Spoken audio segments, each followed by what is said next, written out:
If you're a nip fan like me, today's your lucky day. All of the nips have been very attractive. I've wanted to handle a nip ever since I saw Divo's first pictures of them.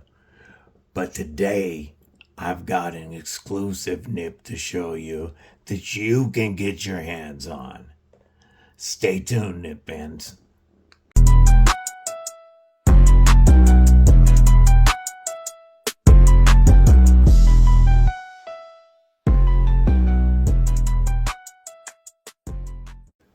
What's up, Cripple Crew?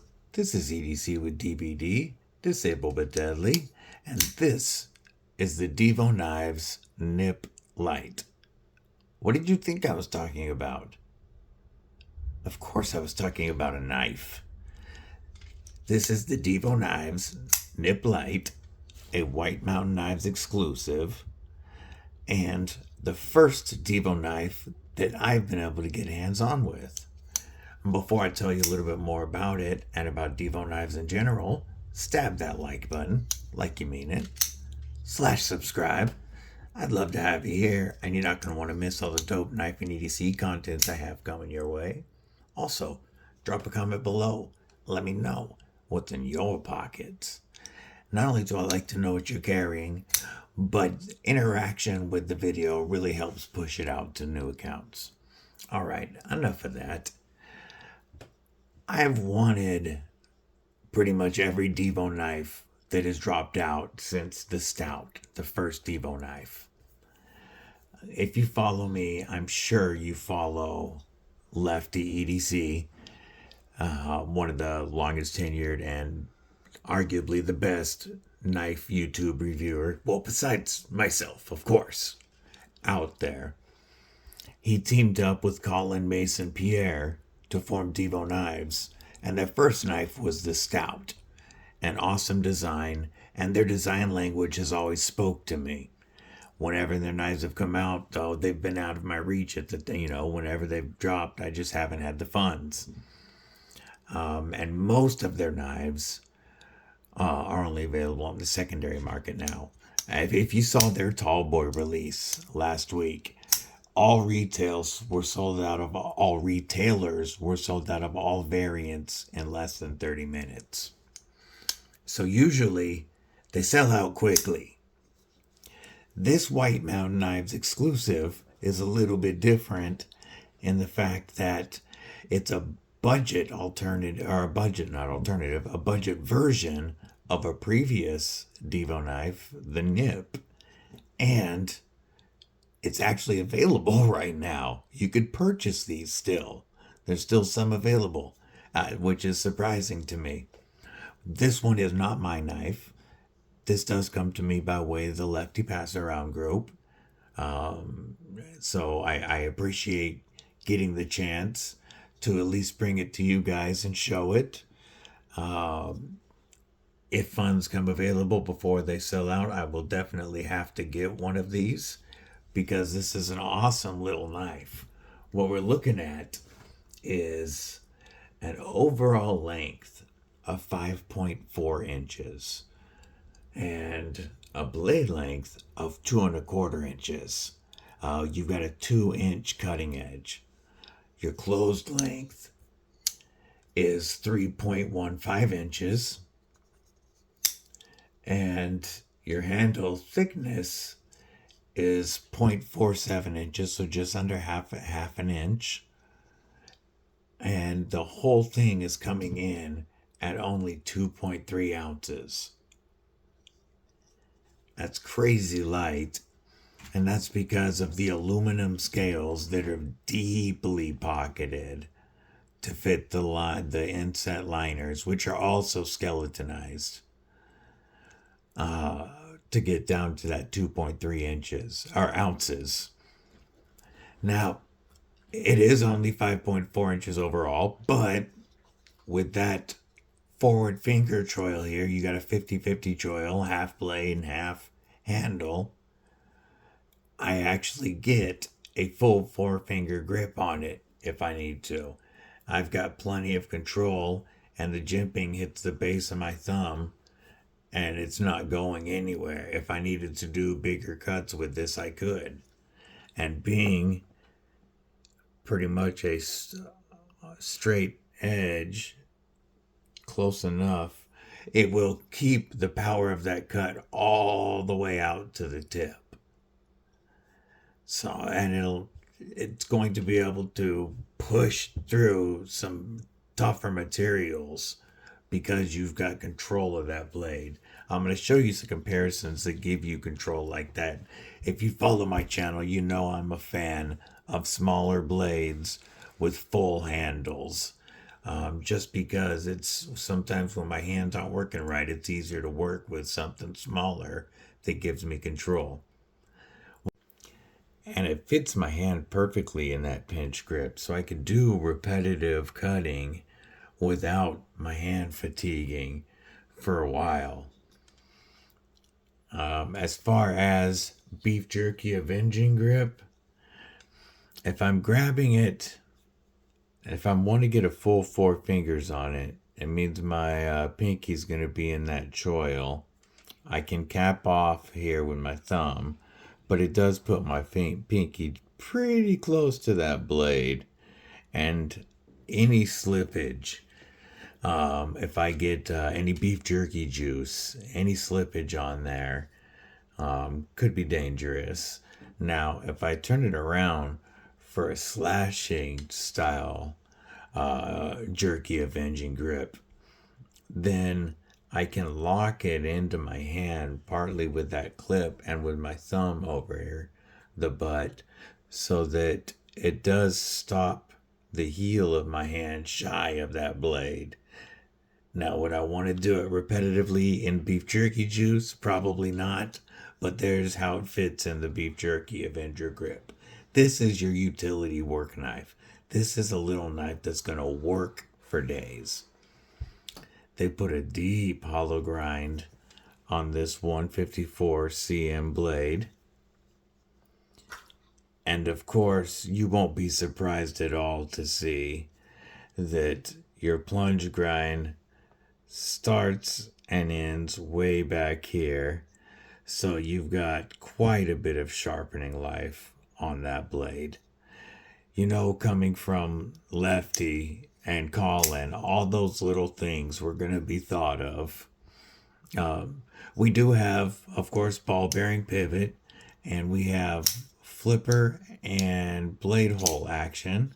So you can run it with the thumb. You can middle finger flick out of that blade hole. And this little knife is so nimble that you could easily do the 5-finger flick challenge if you wanted to. Whoop! Now that I say it, there we go. With this little knife, very easily. It's a very fun and fidgety knife, and you know me. Normally, if there's a blade hole, I say there doesn't need to be a flipper, but this is a perfect flipper tab. It is very minimal sticking out of that handle. There is jimping all the way up and around. I wish more knife companies would do this. Jimping all the way up and around it that you can actually feel and it grips you. And because this tip's way above the pivot, it doesn't need to be a big flipper tab to get a bunch of enough leverage to break the detent. This small flipper tab this high works beautifully. As soon as I push down, it wants to pop that detent out. And I can push button it. I can light switch it. It doesn't matter. And then the detent for the blade hole is perfect as well. They didn't have to soften the detent for the flipper because it's way up here. So it was able to keep a nice detent so that you can build up pressure and launch that blade out. It doesn't take much, but as soon as it lets you get enough that as soon as you break that detent, the little blade is flying out. If you let it, it is a guillotine. It will drop right on your thumb. I prefer to let it close part way and then just give it a little shake. Or even if I'm playing with it repetitively, it's easier just to close it with my finger like that to avoid dropping my thumb. But however, whatever you do, it's a fidgety and fun little knife. Now, let's give you some size comparisons so you get a good idea of what we're talking about. We'll move these out of the way. Oh, got the duck. So, I'm going to start off with a couple of other... start off with some more knives that are small, like the Civivi Baby Banter and the Lynch Northwest exclusive Giant Mouse Ace Riv. And as you can see, they're all almost the same size. They're all very close in size. Their handles, their forward choils, and their blades are all very similar. So if you know the Giant Mouse Ace Riv, or if you know the Baby Banter, this one has unlocked composites carbon fiber scales. Then you know the size of the nip. Here is the Spyderco Lil Native and the County.com exclusive Vosteed Mini Nightshade. As you can see, it's about the same size, a little shorter than a Lil Native, but it's mostly in the handle. You've got almost the same grip area. The Vosteed Mini Nightshade is a little larger. I'll give you two more size comparisons for two that are a little bit larger. Regular, more EDC size knives. Here is your Benchmade Bug Out, pivot to pivot. And there we go. How about the Kaiser Drop Bear? There you go. So you can see, obviously it's more of a fifth pocket size, and that's what it's designed to be. Again, unlocked composites, carbon fiber scales, Lynch Northwest deep carry clip. It's designed to be a little fifth pocket knife, but a awesome little worker. I've only had it for a couple of days, and it's not something that I'm going to get to put through a bunch of hard use and give you, my opinion on how it holds up long term or anything like that, because I'll be sending this back on to somebody else soon. But what I can say is that for $99, I think they've done a great job of offering a Divo design and at a budget price that's much more attainable for some.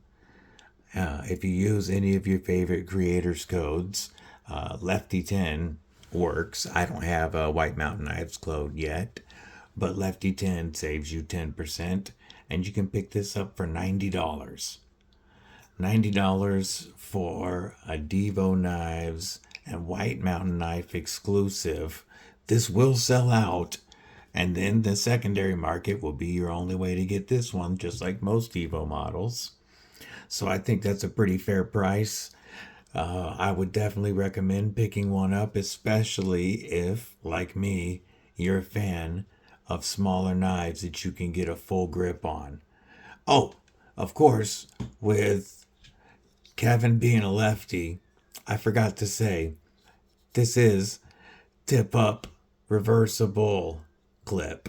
You've got the wire clip on it, and I've meant to point out that your hardware, your back spacer, and your clip are all titanium.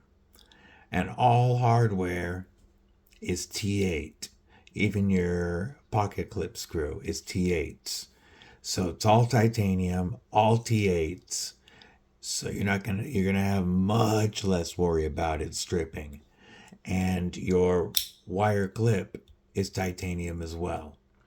So you've got aluminum scales, 154 cm, and titanium hardware and backspacer with the hidden lanyard area. all for $90. That's definitely a fair deal for such a well-built and well-done knife. This was OEM'd by Kubi, so you know Kubi knows how to do knives. This is done very well. I'm impressed, and I hope to pick one up for myself. Let me know what your thoughts are on the Divo Knives Nip Lite. I hope everybody has a killer day. Stay safe, stay frosty, and most importantly, stay deadly.